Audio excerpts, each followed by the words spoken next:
Students session को start करते और चीज़ों को समझने का प्रयास करते।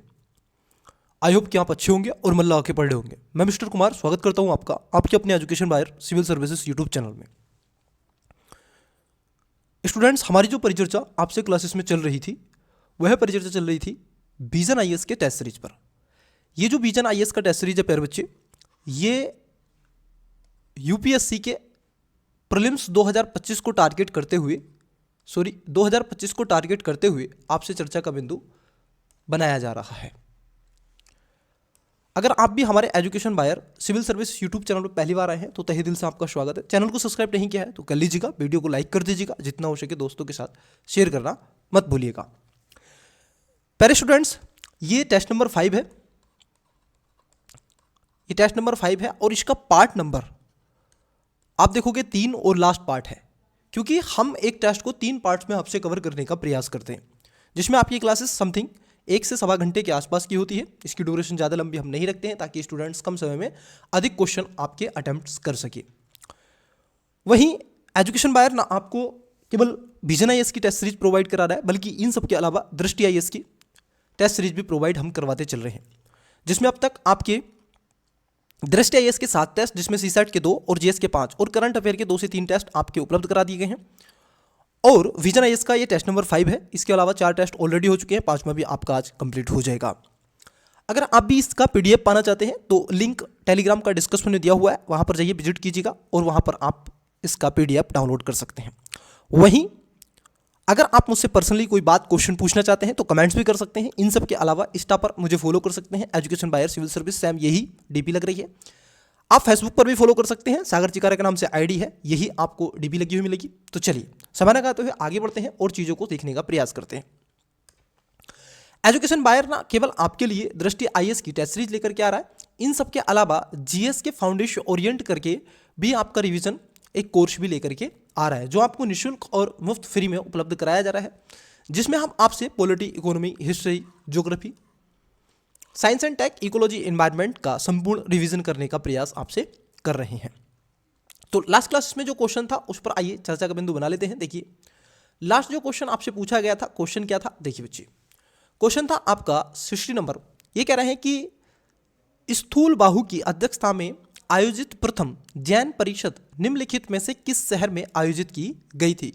कई स्टूडेंट्स ने इसका करेक्ट आंसर दिया है, कई ने इसका गलत आंसर दिया है। तो देखिए, इसका राइट आंसर हो जाएगा ऑप्शन नंबर बी, मतलब कि आप देखोगे पाटलिपुत्र।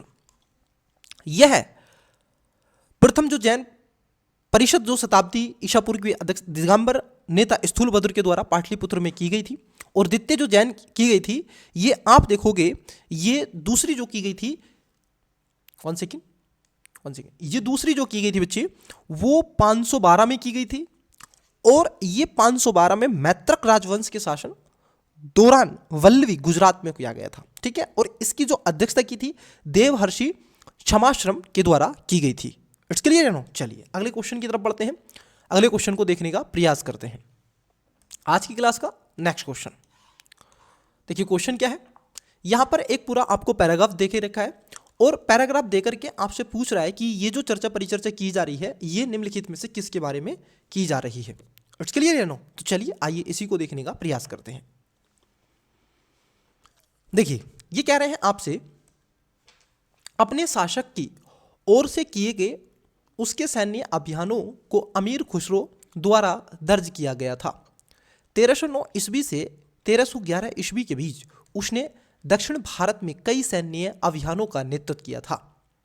दक्षिण भारत के ये अभियान पहले बारगल के विरुद्ध और फिर द्वार समुद्रम के विरुद्ध किए गए थे।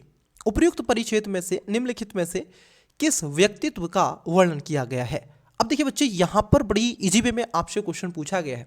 जिसने भी मेडिवल हिस्ट्री को पढ़ा है तो आई होप, मुझे लगता है कि इसका आंसर तो आप इजीली वे में दे सकते हैं। Option number A Malik Kafur, B Malik Ambar, C Mahmud Gawan और डी जमाल उद्दीन याकूत। वीडियो को पोस्ट करें, करेक्ट आंसर बताने का प्रयास करें। आइए जान लेते हैं इसका राइट आंसर क्या होगा। देखिए, इसका करेक्ट आंसर होगा ऑप्शन नंबर ए मलिक कफीर, जिसको 1000 दिनारी के नाम से भी जाना जाता है। जी हाँ, इसको 1000 दिनारी के नाम से भी जाना जाता है। और अलाउद्दीन ने दूसरी सेना की कमान अपने गुलाम मलिक कफीर को सौंपी थी। जो कि 1309 से 1311 ईस्वी के बीच में मलिक कफूर दक्षिण भारत के 2 सैन्य अभियानों का नेतृत्व भी करता है। पहला तेलंगाना क्षेत्र में बारगल, और जबकि दूसरा अभियान था समुद्र आधुनिक कर्नाटक, ठीक है, मदुरै तमिलनाडु के पास में। तो ये आपको ध्यान में रखना है, ठीक है। और इसको खरीदा गया था कहाँ? जब ये गुजरात के दौर पे गया हुआ था, जब इसने गुजरात पर आक्रमण किया था, तब जाकर के उस समय मलिक कफूर को 1000 दिनार में खरीदा था। ये अपने पैसे से आप देखोगे किन्नर था, परंतु ये अलाउद्दीन के समय एक बड़ा सैन्य अधिकारी के रूप में उभरा और बड़ा सक्षम, विश्वसनीय। तो इसका राइट आंसर हो जाएगा ऑप्शन नंबर ए। चलिए नेक्स्ट क्वेश्चन की तरफ बढ़ते हैं। अब देखिए यहां पर भी क्या है, आपसे एक पैराग्राफ दिया हुआ है और पूछ रहे हैं कि किसके बारे में ये चर्चा की गई है। आइए देखते हैं। अगर आपने इतिहास पढ़ा है, देखो अब वही बच्चा ऐसे आंसर निकाल सकता है जिसने इतिहास को न केवल पढ़ा है बल्कि समझने का प्रयास किया है। जैसे कि आप सभी जानते हैं हमारी क्लासेस हिस्ट्री की इस पर कंटिन्यू चल रही हैं। आपको आज ही इसकी एक और क्लास हिस्ट्री की प्रोवाइड करवा दी जाएगी, जिसमें हम आपसे चर्चा करेंगे आगे। एक जो 2 क्लासेस हुई हैं ओरिएंट क्लास, अगर आपने नहीं देखी तो देख लीजिएगा। ये तीसरी क्लास होगी और बड़े अच्छे वे में हम आपसे चर्चा करेंगे। चलिए देखिए क्वेश्चन क्या है। क्वेश्चन है आपका, हाल ही में प्रधानमंत्री ने असम के इतिहास में महत्वपूर्ण रहे एक व्यक्तित्व की 125 फुट ऊंची प्रतिमा का अनावरण किया। उन्होंने अहोम साम्राज्य की शाही सेना के जनरल के रूप में कार्य किया था और उनका जन्म असम के चेराइब देव जिले में हुआ था। वह अपने नेतृत्व के लिए प्रसिद्ध थे। उन्होंने असम के जनजातीय वालों को संगठित और एकजुट किया। उन्होंने 1661-71 में हुई सराय घाट के युद्ध में उल्लेखनीय विजय प्राप्त करते हुए मुगल सेना को हराया। मतलब कि सराय घाट का जो युद्ध था, जो मुगलों के बीच में और इनके बीच में लड़ा गया था, तो यहां पर इन्होंने उनको हरा दिया था। राष्ट्रीय रक्षा अकादमी एनडीए, नेशनल डिफेंस अकेडमी 1999 से उनके सम्मान में सर्वश्रेष्ठ कैडेट को स्वर्ण पदक को सम्मानित की रही है। उपयुक्त परिच्छेद में से किस ऐतिहासिक व्यक्तित्व का वर्णन किया गया है? ऑप्शन नंबर ए वीनंदा चंद्र बरुआ, बी राधानाथ फुकन, सी लचित बोर फुकन और डी नील मोनी फुकन। तो वीडियो को पोस्ट करें, करेक्ट आंसर बताने का प्रयास करें कि ये जो वर्णन आपके सामने किया गया है ये किसके बारे में किया गया है। आई होप कि आपने राइट आंसर इसका दिया होगा। चलिए देखिए इसका जो करेक्ट आंसर हो जाएगा, ये जो चर्चा परिचर्चा की जा रही है ये लचित बोर फुकन के बारे में की जा रही है। और इनकी बोर फुकन की स्मृति में आप देखोगे 125 फुट ऊंची प्रतिमा का अनावरण किया गया है। और जो आपके बोर फुकन है, इनका जन्म असम के चराई देव जिले में हुआ है। कहां पर हुआ है? चराई देव डिस्ट्रिक्ट है बच्चे, कहां पर? असम में। तो इसको ध्यान में रखना है, कई बार ऐसे क्वेश्चन आपसे पूछ लिए जाते हैं। इट्स क्लियर है नो? चलिए नेक्स्ट क्वेश्चन की तरफ बढ़ते हैं। अगला क्वेश्चन देखते हैं। तो बोर फुकन स्वर्ण पदक से भी सम्मानित किया जाता है और ये सर्वश्रेष्ठ आप देखोगे कैडेट को दिया जाता है, जो कि आपके एनडीए में होते हैं। यूपीएससी ही इसका पेपर कंडक्ट कराती है। नेक्स्ट क्वेश्चन भी ऐसा ही है और इसमें क्या है कि आपसे पूछा जा रहा है कि किसके बारे में ये चीज़ें बताई जा रही हैं। देखिए क्वेश्चन क्या है, पढ़िएगा, क्वेश्चन साथ में पढ़िएगा, वीडियो को पोस्ट करके पढ़िएगा। इस नृत्य को शंकरदेव द्वारा शुरू किया गया था तथा यह शैली ओजापाली और देवदासी नृत्य शैलियों का मिश्रण है। इसे प्रदर्शित करते समय पुरुषों और महिलाओं दोनों द्वारा कमर पर कपड़ा पहना जाता है। नृत्य करते समय खोल, जिसमें आप देखोगे ड्रम, झांझ, मंजीरा और बांसुरी जैसे संगीत वाद्य यंत्रों का उपयोग किया जाता है। इस नृत्य शैली का मुख्य केंद्र नृत्य के भक्ति पहलू पर होता है। उपरोक्त परिच्छेद में निम्नलिखित में से किस नृत्य शैली की चर्चा की गई है? Option number A Mohiniyattam, B Manipuri, C Sattriya और डी कथक। तो वीडियो को पोस्ट करें, करेक्ट आंसर बताने का प्रयास करें। आई होप कि आपने इसका राइट आंसर दिया होगा। देखिए इसका करेक्ट आंसर हो जाएगा ऑप्शन नंबर सी। ये सात्या के बारे में आपसे चर्चा की जा रही है। आपको बता दें कि यह 15वीं शताब्दी में शंकरदेव द्वारा असम में शुरू किया गया था। कहाँ पर? ये भी असम से रिलेटेड है, ठीक है। इसको स्टार्ट किया गया था शंकरदेव के द्वारा। और ये शस्त्र अर्थात वैष्णव मठ का बिहार में किया जाता है। और इस नृत्य मतलब कि आप देखोगे असम के नृत्य शैलियों जिसमें ओजापली, देवदासी आदि का सम्मिलित किया गया है, ठीक है। मुख्य केंद्र पर पहलू होता है इसका नृत्य का। वेशभूषा में पुरुष इसमें धोती, पगड़ी ये सब पहनता है। महिलाएं पारंपरिक असमिया आभूषण पहनती हैं। घुरी और चादर जो पेट सारी चीज़ें इसमें होती हैं, ठीक है। पुरुष और महिला दोनों पर कमर का कपड़ा पहनते हैं। और संगीत वाद्य यंत्र पर आप देखोगे खोल जिसको ड्रम कहते हैं, झांझ जिसमें मंजीरा, बांसुरी, आधुनिक रूप में इसको गायन, बायान और नाच और आप देखोगे खरमार नाच भी कहा जाता है। चलिए अगले क्वेश्चन पढ़ा दें। ये मोहिनीअट्टम, मणिपुरी और कथक। मोहिनीअट्टम का बताइएगा कमेंट्स में, ये किस स्टेट से है, कई बार पूछा जाता है तो बताइएगा। चलिए अगले क्वेश्चन की तरफ बढ़ते हैं, आइए।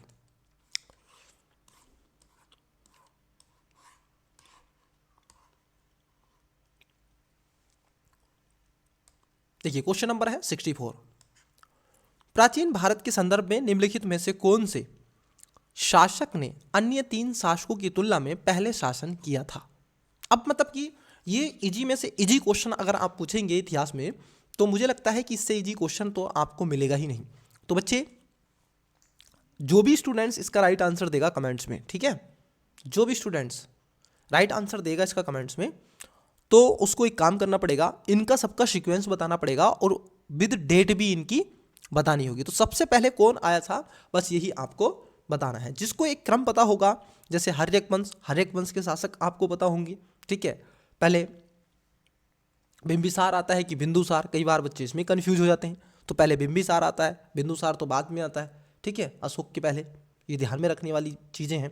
पहले हर्यक वंश आता है, फिर उसके बाद में आप देखोगे बौद्ध जैनिज्म आते हैं, फिर उसके बाद में आपके मौर्य, फिर मौर्योत्तर काल, गुप्तोत्तर काल, पूर्व मध्य काल। तो ये सारी चीज़ें आप पढ़ते हैं, वो मैं आपको सीक्वेंस में बताऊंगा। तो इसका 64 का करेक्ट आंसर आपको क्या करना है, कमेंट्स करना है। इट्स क्लियर है नो? तो इसका राइट आंसर क्या करेंगे आप, कमेंट्स करेंगे, ठीक है। 64 का राइट आंसर मुझे आपसे चाहिए। ये पूछ रहा है कि सबसे पहले कौन आया था। वेरी इजी सिंपल सा क्वेश्चन है, बताइएगा। चलिए अगला क्वेश्चन है आपका 65 मतलब कि 65 नंबर। हिंदुस्तानी संगीत के संदर्भ में निम्नलिखित कथनों पर विचार कीजिए। देखो जो हिंदुस्तानी संगीत है उसके बारे में आपसे पूछा जा रहा है। पहला, इसमें कीर्तन, भजन और राग जैसे भक्ति संगीत शामिल है। नंबर 2, ठुमरी, धमार और तराना हिंदुस्तानी संगीत के उपशास्त्रीय के रूप हैं। उपयुक्त में से कौन सा ये शेष सही है या फिर है? ऑप्शन नंबर ए केवल 1, बी केवल 2, सी 1 और 2 दोनों, डी ना तो 1 नहीं 2। प्यारे बच्चे आइए एक एक करके बात करते हैं। देखिए पहले स्टेटमेंट की बात कर लें। जब हिंदुस्तानी संगीत की आप बात करते हैं तो उसमें आपको कीर्तन मिलते हैं, भजन, राग जैसे ये सब संगीत इसके अंदर शामिल किए गए हैं। इन सब के अलावा क्योंकि उत्तर भारत में ये सब प्रचलित है और आप सभी बच्चे अधिकतर जो इस क्लास को देखते हैं, ठीक है, तो वो उत्तर भारत से आते हैं। वहीं ठुमरी, धमार और तराना हिंदुस्तानी संगीत के उपशास्त्र के रूप में भी गिने जाते हैं। इसमें कोई दोराग्रह नहीं है क्योंकि ये एक लोक भजन के रूप में इसमें देखने के लिए आपको मिलेंगे। कव्वाली और तराना इसी का एक है, ठप्पा भी, ठीक है। तो कौन कौन है इन सब के अलावा? आपको इन सब के अलावा मिलता है टप्पा और एक मिलता है तराना। तराना है, इसमें है तराना। कव्वाली एक और आता है, ठीक है, तो कव्वाली भी इसी का एक आता है। तो इसको थोड़ा सा क्या है ध्यान में रखना है। चलिए तो इसका राइट आंसर क्या हो जाएगा? दोनों इसका करेक्ट आंसर हो जाएगा, मतलब कि सी इसका करेक्ट आंसर है। चलिए अगले क्वेश्चन की तरफ बढ़ते हैं। नेक्स्ट देखिए very easy and simple question है 66 नंबर। हड़प्पा सभ्यता के संदर्भ में निम्नलिखित स्थलों को पश्चिम से पूरब की ओर व्यवस्थित करना है। मतलब कि आपको चलना है पश्चिम से पूरब। देखिए जब आप किधर भी बैठे हुए हैं, जब आप रीजनिंग पढ़ते हैं तो रीजनिंग पढ़ते समय आपको जब आपको क्रम व्यवस्था वाला क्वेश्चन आपसे पूछा जाता है तो बच्चे उसमें ध्यान रखना क्या है आपको।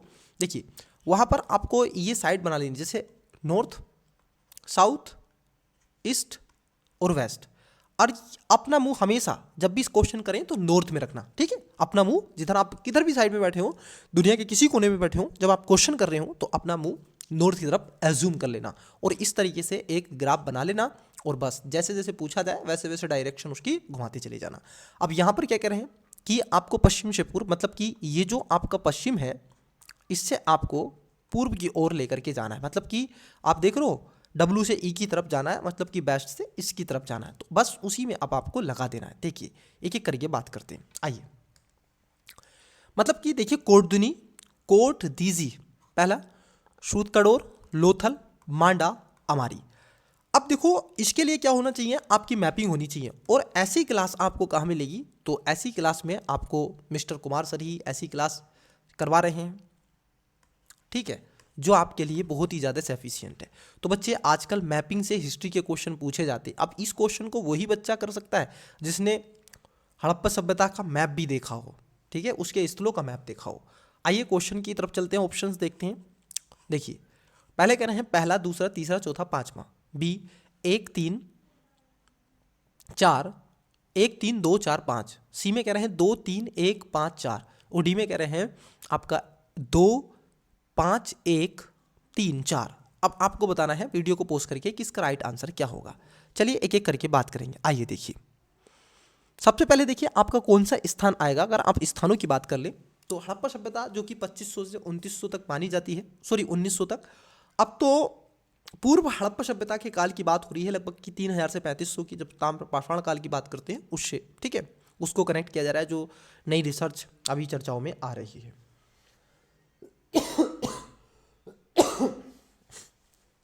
ठीक है, तो आइए देखो, अब जरा पश्चिम से पूर्व की ओर चलेंगे तो सबसे पहले आता है आपका सूतकड़ोर। देखो सबसे पहले क्या आएगा, सूतकड़ोर, तो पहले नंबर पर आएगा 2, ठीक है। फिर उसके बाद में सूतकड़ोर के बाद में आता है अमरी। क्या आता है, अमरी, मतलब कि अब आ जाएगा आपका 5 नंबर।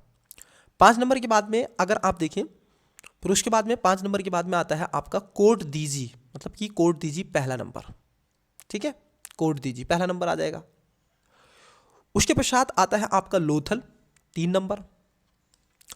उसके बाद में आता है आपका मांडा, ठीक है, 4 नंबर। तो ये ही दे के रखे हैं, तो 2 5 1 3 4। अब जहां पर ये होगा ये इसका राइट आंसर हो जाएगा। 2 5 2 5 1 3 4, मतलब कि डी इसका करेक्ट आंसर हो जाएगा। देखिए बच्चे, अब यहाँ पर कुछ आपसे चर्चा के बिंदु बनाए गए हैं, तो इनको भी थोड़ा थोड़ा आइए जान लेते हैं इनके बारे में, ताकि आपसे अगर भविष्य में ऐसा क्वेश्चन पूछे तो आप उसका करेक्ट आंसर दे सकें। देखिए बच्चे, यहाँ पर अगर हम देखें सबसे पहले आता है सूतकड़ोर। ये जो सूतकड़ोर है, अगर हम इसकी बात कर लें तो सूतकड़ोर ये एक हड़प्पा स्थल है जो कि वर्तमान में बलूचिस्तान प्रांत ईरान की सीमा के पास में ये अवस्थित है, और सिंधु घाटी सभ्यता का सबसे पश्चिमी पुरातात्विक स्थलों में से एक है, ठीक है। यहाँ पर एक नदी बहती है। आपसे एक क्वेश्चन है कि यहाँ पर जो नदी है उसका नाम क्या है, बताइएगा, कमेंट्स कीजिएगा, ठीक है। इस नदी का नाम क्या है उसको आप कमेंट्स करेंगे। वहीं अगर हम देखें कोट दीजी, ठीक है, कोट दीजी की अगर हम बात कर ले तो कोट दीजी जो पड़ता है आपका, ये भी पाकिस्तान में स्थित है और पूर्व हड़प्पाकालीन पुरातात्विक स्थलों में से एक है। ये सिंध और खैबर सिंध के पूर्वी में तट पर अवस्थित है। अगर हम देखें आमरी के बारे में, तो आमरी ये पाकिस्तान में सिंध का एक तरीके से दादू जिले में अवस्थित है वर्तमान में, ठीक है, ये भी हड़प्पा का एक स्थल है। उसके बाद मांडा, मांडा की बात कर ले तो मांडा ये जम्मू कश्मीर में पड़ता है। जम्मू कश्मीर से लगभग 28 किलोमीटर उत्तर पश्चिम में पीर पंजाल पर्वतमाला के तलहटी वाले चिनाब नदी के दाहिने तट पर अवस्थित है। तो यहाँ पर कौन सी नदी है आपसे पूछा जाता है, तो यहाँ पर चिनाब नदी है, ठीक है, चिनाब नदी है। और कई बार आपसे पूछा जाता है कि मांडा, ये मांडा सबसे नॉर्थतम बिंदु है, ठीक है, ये भी ध्यान में रखना है। हड़प्पा सभ्यता का सबसे नॉर्थ पोल यही है। लोथल ये लगभग 4500 वर्ष पुराना है और ये पत्तन नगर है, भोगवा नदी पर है, ये ध्यान में रखेंगे। ये कौन सी नदी पर है, भोगवा, और ये पड़ता है GUJ, मतलब कि गुजरात में, ठीक है, पत्तन है। और इससे क्वेश्चन कई बार पूछे गए हैं। खंबात की खाड़ी में ये अवस्थित है, तो इसको थोड़ा सा क्या है आपको ध्यान में रखना है। आई होप कि आपकी ये सारी चीजें यहां से क्लियर हो गई होंगी। तो चलिए अगले क्वेश्चन की तरफ बढ़ते हैं, नेक्स्ट क्वेश्चन लेते हैं। देखिए बच्चे, क्वेश्चन क्या पूछा जा रहा है, देखिए आइए क्वेश्चन को अटेम्प्ट करते हैं। इंटरनेशनल बिग कैट अलायंस, मतलब कि इंटरनेशनल बिग कैट अलायंस के संदर्भ में निम्नलिखित कथनों पर विचार कीजिए। 2 स्टेटमेंट है। पहला, इसका उद्देश्य बड़ी बिल्लियों के संरक्षण में अंतर्राष्ट्रीय सहयोग को सुविधाजनक बनाना है और संरक्षण की सर्वोत्तम प्रथाओं को प्रसारित करना है। Number 2, international big cat alliance, मतलब कि IBCA का मुख्यालय भारत में अवस्थित होगा, ठीक है। अब ये कह रहे हैं कि उपरोक्त कथनों में से कौन सा ये से सही है या फिर है। ऑप्शन नंबर 1 केवल 1, बी केवल 2, सी 1 और 2 दोनों, डी ना तो 1 ना ही 2। आइए एक एक करके बात करते हैं। इंटरनेट बिग कैलेंस की अगर हम बात कर लें, जो आपसे पूछा गया है कि इंटरनेशनल जो बिग, ठीक है, कैट अलायंस है, तो बच्चे आप अगर इस चीज़ को देखें तो ये जो पहला स्टेटमेंट है ये आपका सही है। इसमें बड़ी बिल्लियों के संरक्षण और अंतर्राष्ट्रीय सहयोग को सुविधाजनक बनाने के उद्देश्य से इसको लाया गया है। सीबीडी आपने पढ़ा होगा, वो इसी को इंक्लूड करता है, अर्थ समिट से चीज़ें निकल कर आई हैं। वहीं इसके अंदर कौन कौन से जैसे रखे गए हैं जिसमें आप कहते हैं, देखिए अगर हम देखें इसमें कौन कौन है, तो इसमें शेर है, मैं नाम लिख देता हूँ, शेर है, तेंदुआ, ठीक है, शेर, तेंदुआ, हिम तेंदुआ,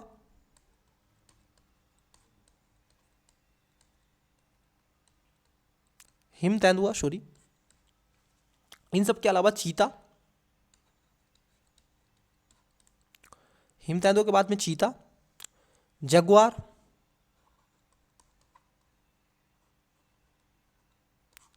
और उसके बाद में आता है आपका प्यूमा। ये ऐसी 7 बड़ी प्रजाति हैं, यही है 7 के साथ, ठीक है। अगर हम भारत में बात कर लें, भारत में कौन कौन से, आइए भारत में जो है उनको भी जान लेते हैं। मैं उसको लाइक कर देता हूँ यहाँ पे। देखिए भारत में शेर मिलेगा, तेंदुआ मिलेगा, हिम तेंदुआ मिलेगा, चीता मिलेगा, लेकिन आपको जगुआर और प्यूमा भारत में नहीं मिलता है, ठीक है।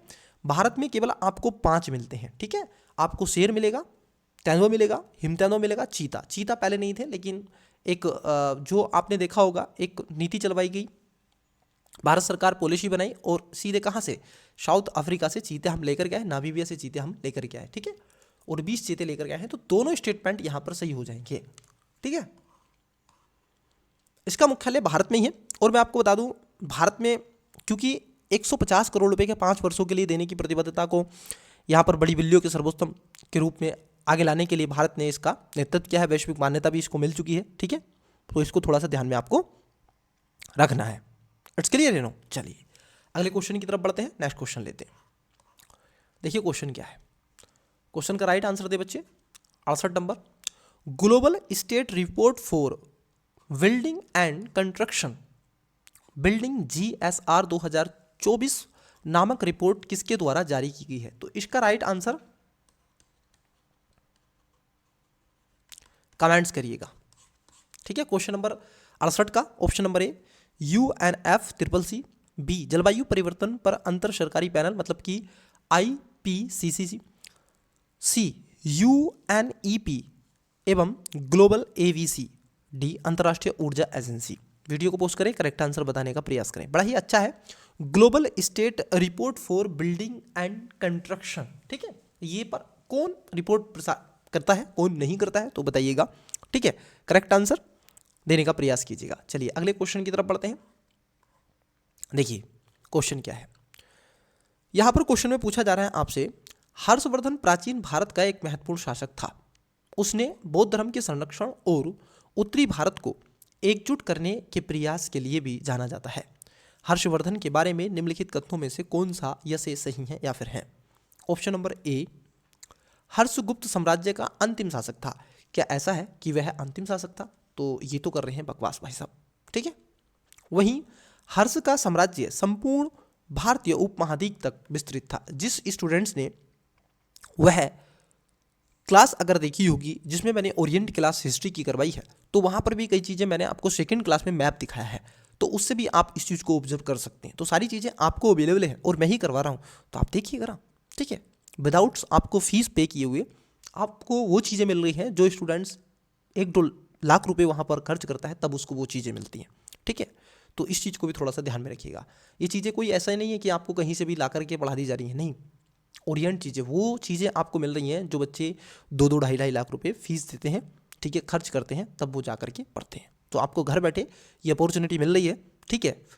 तो थोड़ा सा इसका, ठीक है, इसलिए चैनल को जितना हो सके सपोर्ट करते रहें, ठीक है। आपका सपोर्ट से ही चीज़ें चल रही हैं, आगे बढ़ रही हैं, ठीक है। देखिए, हर्ष को चालुक्य वंश के पुलकेशिन द्वितीय ने पराजित किया था। यही आपका स्टेटमेंट सही है, ये बिल्कुल एकदम सही है, बिल्कुल एकदम सही है, क्योंकि पुष्यभूति राजवंश के संबंधित हर्ष प्राचीन भारत का एक प्रमुख शासक था और हर्षवर्धन के नाम से प्रसिद्ध। उसने वर्तमान हरियाणा के थानेश्वर वाले क्षेत्र में आपको देखने के लिए मिलता है। इट्स क्लियर या नो? हर्ष ने अपने शासनकाल में उत्तरवर्ती बौद्ध को अपना लिया था और धर्म संरक्षण भी बन गया था। हालांकि उसने अपने साम्राज्य का राज्याभिषेक घोषित नहीं किया, परंतु आप देखो सहिष्णुता का पालन भी किया था। उसने बौद्ध, हिंदू, जैनिज्म इन सबको क्या करा था, आगे लाने का प्रयास किया था। तो इसको थोड़ा सा क्या है आपको ध्यान में रखना है। चलिए अगले क्वेश्चन की तरफ बढ़ते हैं। इसमें डी गलत है। हर्ष ने अपने शासनकाल के उत्तरार्ध में बौद्ध धर्म को अपना लिया था तथा अपने साम्राज्य का राज्य धर्म घोषित कर दिया था। नहीं, इसने सहिष्णुता राज्य धर्म घोषित नहीं किया था इसने। ठीक है, चलिए अगले क्वेश्चन की तरफ बढ़ते हैं। नेक्स्ट क्वेश्चन लेते हैं। देखिए क्वेश्चन क्या है। क्वेश्चन है आपका 70 नंबर। ये आपसे क्या पूछ रहे हैं, देखिए, प्रारंभिक वैदिक काल में महिलाओं की स्थिति के संदर्भ में निम्नलिखित कथनों पर विचार कीजिए। मतलब कि जब वैदिक काल को आप पढ़ते हैं तो उस समय जो वुमेन थी, ठीक है, तो उनकी कंडीशन क्या थी, ऐसे ये इसमें सोशल जो फैक्टर आप पढ़ते हैं,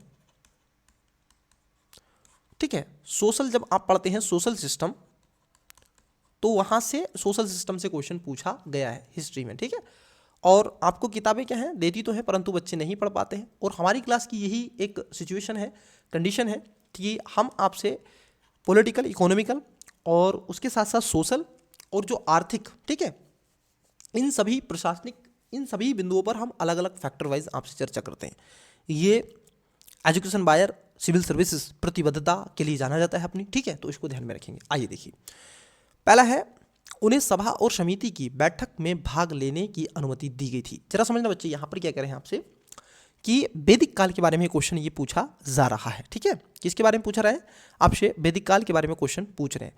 तो ये बात क्या है आपका एकदम क्या हो जाएगा, सही हो जाएगा। दूसरे में कह रहे हैं कि इस काल में दासियों को उपहार स्वरूप देने का सामान्य था। मतलब कि जो दासी हुआ करती थी, क्या उनको उपहार में दे सकते थे या नहीं दे सकते थे, ये भी बात एकदम आपको सही है। उस समय दासियों को उपहार में दिया जाता था, गाय सबसे बड़ा धन माना जाता था, और ठीक है, गिफ्ट के रूप में दासी दे दी जाती थी, दास देती जाते थे। ठीक है, तीसरा स्टेटमेंट है पितृसत्तात्मक समाज होने के कारण मात्र सत्तात्मक वंश परंपरा पूर्णतः अनुपस्थित थी। ये आपका गलत है बच्चे, यहां पर पूर्णतः अनुपस्थित नहीं थी, बल्कि कई ऐसे शासक आपको देखने के लिए मिलेंगे उस समय के, जिन्होंने अपने नाम अपने मातृत्व वंश को आगे लाने के लिए किए हैं, माताओं के नाम पर किए हैं। तो इसका जो करेक्ट आंसर होगा वो 2 इसका करेक्ट आंसर हो जाएगा, क्योंकि ऋग्वेद में जन की अवधारणा का उल्लेख मिलता है, जो एक समान वंश को साझा करने वाले लोगों के समूह को संदर्भित करता है। उसमें कई जन का नाम महिला पूर्वजों के नाम पर भी रखा गया था, जो कि मैंने आपको बताया। ठीक है, चलिए अगले क्वेश्चन की तरफ बढ़ते हैं। नेक्स्ट क्वेश्चन लेते हैं। देखिए क्वेश्चन क्या है, क्वेश्चन को जरा बताइएगा, मैं इधर से इसको रफ कर देता हूं। क्वेश्चन का करेक्ट आंसर देने का प्रयास करें बच्चे। निम्नलिखित विदेशी यात्रियों पर विचार कीजिए। अब देखो यहां पर कुछ विदेशी यात्रियों के नाम आपसे पूछे गए हैं और यहां पर 4 ठीक है ऑप्शन हैं। पहला निकोलो दे कोटी, दूसरे में कह रहे हैं अब्दुल रज्जाक, तीसरे में डोमिंगो पेस और चौथे में मार्को पोलो। उपयुक्त में से कितने यात्रियों ने विजयनगर साम्राज्य का दौरा किया था? मतलब कि ऐसे कितने थे? ऑप्शन नंबर 1 केवल 1, बी केवल 2, सी केवल 3 और डी सभी 4। वीडियो को पोस्ट करें, करेक्ट आंसर दें, ए बी सी डी बताइएगा। आइए एक एक करके बात करते हैं। देखिए पहला, अगर हम पहले साम्राज्य की बात कर लें, जिसमें आपसे पूछा गया है कि जो आपका निकोलो दे कोटी था, ये वास्तविक रूप से आप देखोगे ये क्योंकि वाणिज्यिक व्यापार को क्षेत्र का अवलोकन करने के लिए आया था और ये खास तौर पर विजयनगर साम्राज्य में भी पहुंचा था। तो इसका पहले वाला तो सही है। अब्दुल रज्जाक की अगर हम बात कर ले तो अब्दुल रज्जाक भी एक तरीके से शासक शाहरुख के राजदूत के रूप में आया था विजयनगर साम्राज्य। उस समय इसने तिमूरिड जो वंश था उसके रूप में ये आया था यहाँ पर। ठीक है, उसके द्वारा देवराय द्वितीय, ठीक है, ये अब्दुल रज्जाक भी उस समय आया था। तो ठीक है, तो ये भी आपका सही हो जाएगा। उस समय देवराय द्वितीय का शासनकाल हुआ करता था। वही डोमिंग जो पेस पुर्तगाली एक यात्री था, ठीक है, ये भी इसके समय में आया था और इसने तो कई ऐसे विवरण, जैसे कृष्णदेव राय, जो कृष्णदेव महान निर्माता उस समय विजयनगर साम्राज्य के शासक थे, तो प्राचीन हम्पी शहर संबंध इसी ऐतिहासिक से और इसने इसकी चर्चा भी की है, तो ये भी ठीक है। वहीं अगर हम बात कर लें कि मार्को पोलो, तो मार्को पोलो ये खास तौर पर जो आता है, ये आता है 1271 में। कब आता है? ये आता है 1271 ईस्वी में ये आता है भारत, ठीक है। और इसके दौरान पांड्य और बारगल के काकतीय साम्राज्य की यात्रा इसने की थी, और रानी उस समय हुआ करती थी रुद्रमा देवी, ठीक है। 1263 से 1289 शासन के दौरान प्रमुख ये काकतीय पत्तन पोटुपल्ली के वहाँ पर विश्राम किया था। तो ये इसमें चौथा वाला जो स्टेटमेंट है ये गलत है।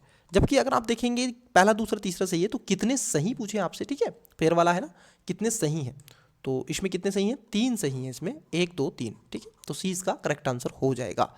चलिए अगले क्वेश्चन की तरफ बढ़ते हैं, बताइएगा राइट आंसर। बहुत ही बढ़िया क्वेश्चन है और अच्छा क्वेश्चन है। लीजिए और जूम कर देते हैं आपके लिए। आई होप कि आपको क्वेश्चन पूर्ण रूप से विजिबल हो रहा है। दिल्ली सल्तनत मेडिवल हिस्ट्री से क्वेश्चन है। दिल्ली सल्तनत के संदर्भ में इक्ता और सिख थे। बहुत ही इजी क्वेश्चन है, तो कमेंट्स करें इसका आंसर। बच्चे सभी बच्चे कमेंट्स कर रहे हैं, ठीक है। गोलू कमेंट्स कीजिएगा। देखिए बच्चे, तो इसका राइट आंसर आपको क्या करना है, कमेंट्स करें, ठीक है। 72 नंबर का राइट आंसर क्या होगा, कमेंट्स करें। इजी है, ठीक है। ये जो पूछा गया है इक्ता और सिख, और मैं आपको बता दूं कि मेडिवल हिस्ट्री से जब यूपीएससी क्वेश्चन पूछता है तो ऐसे कई क्वेश्चन पूछे जाते हैं, ठीक है। तो इसको ध्यान में रखना है, क्योंकि चाहे 2022 में क्वेश्चन पूछा हो, चाहे 2023 में क्वेश्चन पूछा हो, 2024 में, तो ऐसे एक शब्द को, ठीक है, शब्दावली से क्वेश्चन पूछते हैं। तो इक्ता और सिख किससे संबंधित थे, बस आपको ये बताना है। ऑप्शन नंबर ए प्रशासनिक इकाइयाँ, बी न्यायिक आदेश, सी सुल्तान की सेवा में गुलाम, और डी सैन्य रेजिमेंट। चलिए अगला क्वेश्चन देखते हैं, बताइएगा इसका करेक्ट आंसर। बहुत इजी है, क्योंकि इसमें कई क्वेश्चन ऐसे हैं जो बच्चे अधिकतर पढ़ते हैं, ठीक है। तो मुझे नहीं लगता है कि उस पर थोड़ा टाइम ऐसे खर्च करना ज़्यादा हो जाएगा, तो इसीलिए उसी अगले क्वेश्चन पर मैं उसको वहीं पर खर्च कर दूंगा इतना टाइम, ठीक है, उतना समझा देंगे। बट जो क्वेश्चन में आपको पूछने का है, ठीक है, तो उस क्वेश्चन का राइट आंसर आप भी दें, क्योंकि यहाँ पर 1 to 1 कम्युनिकेशन होता है, आपके लिए पूर्ण रूप से अपॉर्चुनिटी दी गई है, तो आप भी उसका राइट आंसर देने का प्रयास करें। चलिए 73 देखते हैं, क्वेश्चन नंबर 73। दिल्ली सल्तनत कालीन प्रशासन के संदर्भ में आरिज ए मुमालिक निम्नलिखित में से कौन से पद का उल्लेख करता है। अब देखो बच्चे, यहाँ पर क्या है, थोड़ा सा कॉम्प्लिकेटेड आपको लगने लगा है कि सर अब इसको कैसे बताएं। देखो यहीं से चीज़ें निकलेंगी, और कैसे, बस यूपीएससी यही चाहता है आपसे कि आप इतने स्मार्ट बन जाओ कि आप जैसे आरिज ए मुमालिक जो शब्द है निकाल लो, बस उसको क्रैक कर लो। इतना रिवाइज आपका होना चाहिए। ऑप्शन नंबर ए राजस्व अधिकारी, बी लेखाधिकारी, सी मुख्य न्यायिक अधिकारी, और डी सैन्य विभाग का प्रमुख। तो वीडियो को पोस्ट करें, देखिए आरिज ए मुमालिक, तो आरिज ए मुमालिक जो शब्द है ये सैन्य विभाग का एक प्रमुख अधिकारी के रूप में इसको चुना जाता है, ठीक है। और मैं आपको बता दूं इसको दीवान ए अर्ज भी कहा जाता है, ये भी ध्यान में रखना। क्या कहा जाता है, दीवान ए अर्ज भी इसको कहा जाता है, तो ये भी ध्यान में रखना है, ठीक है। किसको, जो सेना का विभाग का अधिकारी होता है, ठीक है। और इसको अरीज ए मुमालिक भी कहा जाता है, इसको भी थोड़ा सा ध्यान में रखना है। अरीज का पद एक तरीके से सैल्यूज साम्राज्य के तहत आया है, ये भी ध्यान में रखेंगे। और भारत में प्रथम बार बलबन के अधीन पृथक विभाग के रूप में इसका वर्णन किया गया है। उसके बाद में अलाउद्दीन खिलजी ने इसको कार्य प्रणाली की एक घोषणा विशेष रूप से की गई थी, और फिर सशस्त्र बलों की नियमित गिनती पर बल दिया गया। तो फिर उसने अलाउद्दीन खिलजी ने, तो आप सभी जानते ही हैं, ये सारी चीज़ें आगे कंटिन्यूसली की हैं। चलिए अगला क्वेश्चन की तरफ बढ़ते हैं, नेक्स्ट क्वेश्चन लेते हैं। देखिए क्वेश्चन क्या है, आइए। निम्नलिखित युग्मों पर विचार कीजिए। भारतीय राज्य हैं और यहाँ पर राजधानी दे के रखी है। ऐसे ही क्वेश्चन बच्चे 2024 में जो यूपीपीसीएस की जो परीक्षा हुई है उसमें ऐसे क्वेश्चन कई पूछे गए, मैच द फॉलोइंग वाले, ठीक है। और ऐसे ही सेम क्वेश्चन पूछे गए, तो थोड़ा सा ऐसे क्वेश्चनों पर फोकस करके रखिएगा। और आप किसी स्टेट का पीसीएस का एग्जाम भी दे रहे हैं तो तब भी, ठीक है। चलिए देखिए, ये कह रहे हैं भारतीय राज्य हैं, यहाँ पर गुजर प्रतिहार, तो इनकी कैपिटल क्या, जो आपके प्रतिहार थे उनकी कैपिटल क्या आपकी मान्य खेत हुआ करती गुजर प्रतिहार की, बताइएगा। नहीं ना, तो क्या होती थी बताइएगा, उनकी कैपिटल क्या होती। इनकी राजधानी खासतौर पर आप देखोगे कन्नौज पर इन्होंने ज़्यादातर आधिपत्य की थी, तो पहला तो ये गलत है, ठीक है। तो इनकी कैपिटल कन्नौज हुआ करती थी, तो पहला गलत हो गया। राष्ट्रकूट की अगर कैपिटल की बात कर लें, जो राष्ट्रकूट साम्राज्य है, इनकी राजधानी सोलापुर के निकट मान्यखेत या फिर मानखेड़ा होती थी, तो इसको मान्यखेत या फिर मानखेड़ा, ये जो है ये इसका आ जाएगा, तो दूसरा भी गलत है। चोलों की जो कैपिटल थी, जो चोल थे, इनकी कैपिटल तंजोर हुआ करती थी, ये एकदम आपका सही है, क्योंकि पल्लवों के सामंत था और उसने ही आगे चल के जो चोल साम्राज्य का संस्थापक विजय याल्य था, वो किसका था, पल्लवों के ही समकालीन एक सामंत हुआ करता था। तो 850 ईस्वी में तंजौर पर आधिपत्य कर लिया और तंजौर को प्रतिष्ठित होकर के चोल साम्राज्य और प्रथम राजधानी बना दिया था। तो इसलिए इसका करेक्ट आंसर क्या हो जाएगा, आप देखो कितने सुमेलित है ना, ये पूछ रहा है ना कितने सुमेलित है, तो मैच द फॉलोइंग वाला क्वेश्चन है, तो केवल एक सुमेलित हो जाएगा, मतलब कि ऑप्शन नंबर ए इसका राइट आंसर हो जाएगा। चलिए अगले क्वेश्चन की तरफ बढ़ते हैं, नेक्स्ट क्वेश्चन लेते हैं। आइए क्वेश्चन देखिए बच्चे, क्वेश्चन क्या है। आई होप कि आपको क्वेश्चन स्पष्ट रूप से दिखाई दे रहा है। बलवन के शासनकाल के संदर्भ में निम्नलिखित कथनों पर विचार कीजिए। ऑप्शन नंबर पहला स्टेटमेंट है, उसने भारतीय मुसलमानों को सत्ता और अधिकार के पदों से वंचित रखा। क्या बलवन ने ऐसा किया था कि वो सारी चीज़ें ये कर रहा था, पहला। दूसरे में कह रहे हैं कि उसने सिजदा तथा पेबोश समारोह का आयोजन किया ताकि इस पर बल दिया जा सके कि उसके कुलीन उसके समकक्ष नहीं थे। उपयुक्त में से कौन सा या से सही है या फिर है? ऑप्शन नंबर ए केवल एक, बी केवल दो, सी एक और दो दोनों, डी ना तो एक नहीं दो। बताइएगा राइट आंसर क्या है। देखिए बात कर ले गयासुद्दीन बलबन, जो कि आप सभी जानते हैं, ये खास तौर पर इसका जो साम्राज्य आता है रजिया के बाद में आपको देखने के लिए मिलेगा, ठीक है। तो अप्रत्यक्ष रूप से इसने एक अपने दामाद को साम्राज्य बनाया था, परंतु फिर उसके बाद में यही सत्ता में आया 1266 से 1286 के समय, ठीक है। गयासुद्दीन बलबन गुलाम वंश का एक शासक के रूप में ये उभरा और इसने स्वयं को, आप देखोगे बलबन ने स्वयं को क्या किया था, तुर्की कुली नाता के समर्थन के रूप में स्थापित करने का प्रयास किया। तो पहला वाला स्टेटमेंट सही है और इसने खासतौर पर मुसलमानों को सत्ता और प्राधिकार के पदों से वंचित कर दिया था, तुर्कों को रखना स्टार्ट किया। दूसरा भी सही है, इसने सिजदा और पाइबोश व्यवस्था, मतलब कि सिजदा मतलब कि शीश झुकाना और पाइबोश मतलब कि पैर चूमना, ठीक है, ये व्यवस्था इसने शुरू की थी। तो इसका करेक्ट आंसर हो जाएगा ऑप्शन नंबर सी, और चलगानी पद का भी इसने समाप्त कर दिया था। चलिए अगले क्वेश्चन की तरफ बढ़ते हैं, नेक्स्ट क्वेश्चन लेते हैं। आइए देखिए, प्राचीन भारत के संदर्भ में प्रशासनिक इकाई के आकार के संबंध में निम्नलिखित में से कौन सा आरोही क्रम में व्यवस्थित है? क्या पूछ रहे हैं आपसे? आरोही क्रम। देखो दो क्रम होते हैं, एक होता है अवरोही, अवरोही का मतलब होता है उल्टा, विपरीत, घटता, ठीक है। और आरोही का मतलब होता है इन सब का उल्टा, मतलब कि आप देखोगे सीधा, अपोजिट, मतलब कि अपोजिट नहीं होगा, सेम सेम, और बढ़ता क्रम। तो अब बढ़ते क्रम में आपको व्यवस्थित करना है। चलिए ऐसा क्वेश्चन भी यूपी पीसीएस में पूछा गया था लास्ट ईयर, ठीक है, 2000, क्योंकि हम 25 में हैं ना कि हम अब 24 में हैं। तो अब आप अपने जीवन में एक और जिम्मेदारी आप झेल लीजिएगा कि आप 25 में आ गए, ठीक है। तो पहले भुक्ति विषय विधि, बी विषय भुक्ति विधि, सी विधि विषय भुक्ति, और डी भुक्ति विधि विषय। वीडियो को पोस्ट करें, करेक्ट आंसर बताएं, 76 का राइट आंसर क्या होगा। देखिए इसका करेक्ट आंसर हो जाएगा ऑप्शन नंबर, आप देखोगे विधि विषय भुक्ति, तो सी इसका राइट आंसर हो जाएगा। कितने बच्चों का सी था बताइएगा? क्योंकि ये गुप्त काल के प्रांतीय और स्थानीय प्रशासन की सुव्यवस्थित प्राणियों में से एक है, क्योंकि विकास खंडों को, खासतौर पर जो विकास खंड हुए थे तो उनको भुक्ति कहते हैं, ठीक है। भुक्ति मतलब क्या होता है? विकास खंड, विकास खंड कहा जाता है, ठीक है। और प्रत्येक भुक्ति को जो ऊपरी अधीन के रूप में रखे गए थे उनको जिले, जिले जो होते थे जिले, ठीक है, उनको विषयों में बांटा गया था, ठीक है। जो डिस्ट्रिक्ट थे, जो जिले थे, ठीक है, उनको विषय कर दिया गया। जिले लिख दिया मैंने, हालांकि इसमें जिले लिख देंगे हम, तब भी कोई जोको नहीं है तो हम जिले लिख देंगे, ठीक है। और इन सब के अलावा विषय जो पति के प्रहार रखा गया था वो पूर्वी भारत में विषयों को ही क्या कहते थे? विधि कहते हैं, ठीक है। तो जो विषय हैं इन्हीं को, विषय को ही विधि कहते हैं। तो इसमें सी इसका राइट आंसर हो जाएगा। नेक्स्ट देखिए क्वेश्चन क्या है। क्वेश्चन है आपका 77 नंबर, और क्या पूछ रहे?